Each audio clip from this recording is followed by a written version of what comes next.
నమస్తే సౌకర్య. ఏం సౌకర్య ఈరోజు పొజిషన్? 70 నుంచి 170 వరకు. మీడియాలో 40-50. జ్యూస్కాయలు 40-50. లైన్కి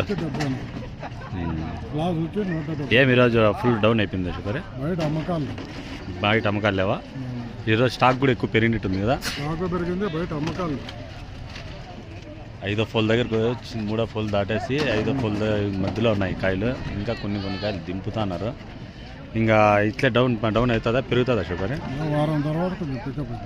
వారం తర్వాత అయితే రేటు పెరుగుతుంది. థ్యాంక్ యూ సౌకర్య. 3వ ఫోల్ దాటినాయి కాయలు. ఇక్కడంతా ఫుల్గా వచ్చినాయి. ఈరోజు అయితే ఒక 25,000 బాక్సులు వచ్చింటాయని చెప్పి అంచనా. ఇప్పుడు మనతో రేట్లు చెప్పింది మన కేజీనన్న వాళ్ళ బ్రదర్ అన్న. ఇంకా కొద్ది రోజులు పెరిగే అవకాశం ఉందని చెప్పి చెప్తున్నాడు.